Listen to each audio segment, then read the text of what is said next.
To First Take, hello, Max Kellerman. Lives changed forever. Huge congrats to all the draftees and their families. Much deserved. Stephen A. will be with us in just a moment, and we are going to have all the reaction to the draft, obviously, Max, but breaking news out of Golden State. That's where I will begin with Klay Thompson, the NBA champion who's recovering from a torn ACL.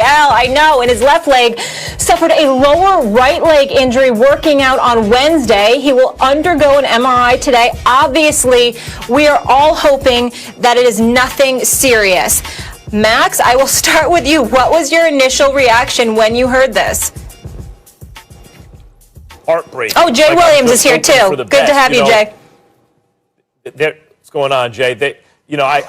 His father, Michael Thompson, who's a two-time NBA champ with the Lakers, backing up Kareem, was the #1 overall draft pick by Portland, was a 20 and 12 guy before he got to the Lakers, does LA radio, and I used to work the radio a lot with Michael Thompson, so I've been watching Klay for a long time, the ups and downs and the hopes, and like as is the case with many people who followed certain athletes, I feel like emotionally invested in his career. This is devastating. First of all, the injury that he was coming back from, people were like, oh, thank God it's not an Achilles. But I think people were a little quick to just assume he was going to be the same guy. That's a very serious, catastrophic injury that Klay was recovering from. And don't forget, this kid is so tough, he didn't want to come out. He wanted to play on one leg.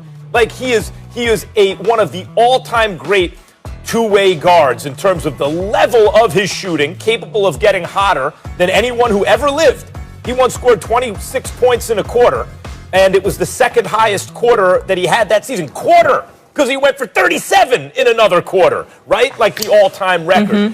And he was an excellent defender, and as I said, tough as nails. A big part of what made Golden State so special. So coming back off a catastrophic injury, where people are like, oh, thank God it's not an Achilles, but oh my God, this is really bad.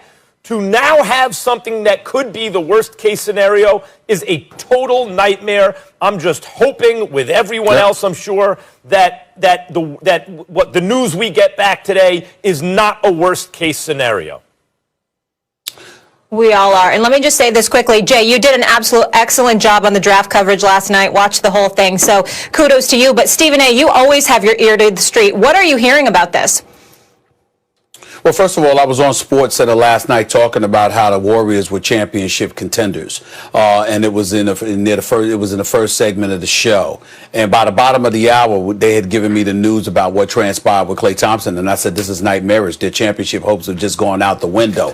And then immediately after, or not immediately after, but a few hours later that evening, I got word that Klay Thompson, there was movement with his calf muscle, which is supposed to be a good sign that there's nothing torn there. There's an MRI scheduled within the next 30 minutes or so. He's having an MRI, and it will be determined whether or not something has been torn or what have you, and then they'll know definitively. So we should know right around the time of the end of the show whether or not Klay Thompson is going to be gone for a significant period of time based on this injury that he sustained yesterday. At the end of the day, here's what it comes down to. With or without Klay, because of Steph Curry, if you have other bodies that are healthy, the Andrew Wiggins of the world, the James Wiseman, who I think is a good pickup for them, the Draymond Greens of the world, along with what we saw from other guys that were in the lineup for them last year, I think this team can squeeze into the playoffs. But the championship aspirations are out the window. You're not winning a championship without Klay Thompson, just like you're not winning a championship without Steph Curry. It's the combination of both that makes them who they are. Together and healthy, they are the greatest shooting backcourt that I have ever seen in the history of the game. They're the greatest shooting backcourt, as far as I'm concerned, since mankind. That's how great they are as snipers, as shooters. And together, you cannot dismiss them. You cannot count them out. But if one of them is missing, regardless of which one it is, their championship hopes go out the window, particularly with KD no longer being there. That's how significant this blow is. Any championship aspirations that the Golden State Warriors have go right out the window if Klay Thompson can't play. They can make the playoffs. They can squeeze in there. But championship contention, no way.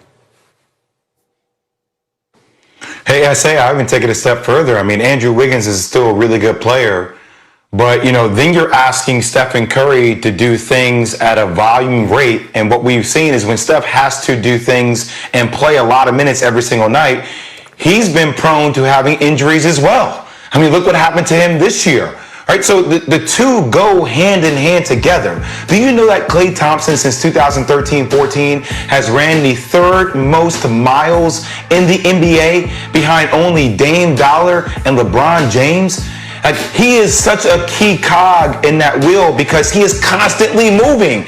They run him off so many down screens, flare screens, drag screens. They do so many different things with him that he constantly keeps the defense on their toes, which allows Stephen Curry to then play off of the ball as well or on the ball. And you can't abide all your attention to just Steph. So, look, I agree with you, Stephen A.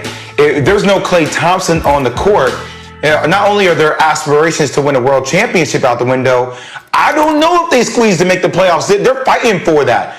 Yeah. Phoenix is coming. CP3, Devin Booker, Mikal Bridges, Cameron Johnson, they have a lot of the pieces there, guys. The West is still loaded. I mean, Houston, they still have James Harden and Russell Westbrook. For now, they may be disgruntled for a while, but they still have those pieces that can still fight. It's going to be interesting to see how that one plays out. This is a night in turn. First, I want to you want to deal with the kind of personal side of it for Klay Thompson, of course, and your heart goes out to it. If we're talking about the basketball of it all, guys, this is a total disaster and nightmare. Let me ask you something, because Steph Curry is a mobile artillery unit, right? His handles get him anywhere he needs to go, and his shooting is probably the greatest ever when you consider how he's on the move, right? Who else can shoot the ball on this team? Now, tell me another shooter on the team who's going to get serious minutes. Wiggins will take a bunch of threes. He's a below-average shooter. Well, Pascal, this is a nice young player. Doesn't shoot. I'd like to answer that, Matt. Wiseman. That's not a shooter.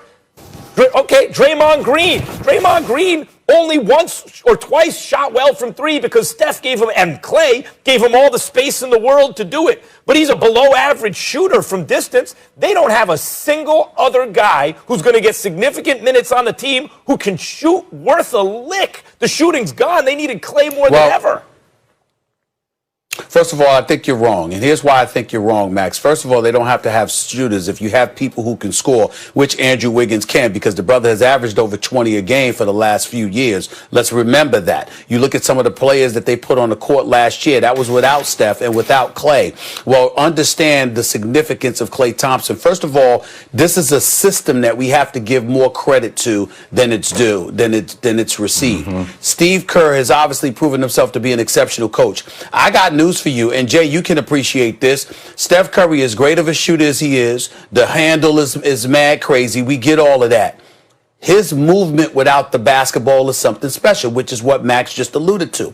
Think about the picks and the screens to set up open shots. You got guys that are practical bench warmers, for crying out loud, throwing the ball, throwing no-look passes over their head to Klay, to Steph, because everybody knows where he is. They know instinctually to get him the damn ball. His movement without the ball is sublime, and you take that into consideration along with the system that Steve Kerr has been running for years, the experience that they got without Klay and Steph on the court, and then you combine that with what you're seeing in the Western Conference. We appreciate what we've seen from Memphis.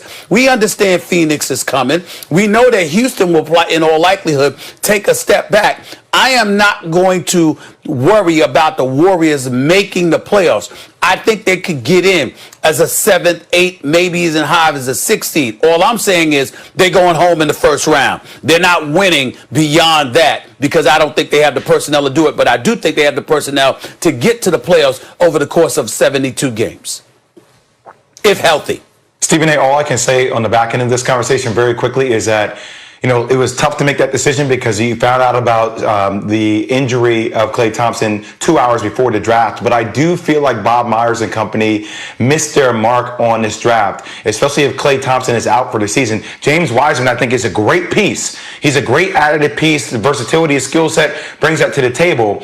But if it's just Steph and Andrew Wiggins, one of the things that made Klay good as well as his playmaking ability, I do think that LaMelo Ball could have helped this team from a playmaking perspective to have Steph play off the ball. Because when we see Steph with the ball, that's when it starts to be problematic for this team. Jay, hold that thought, because that's where I want to move this conversation.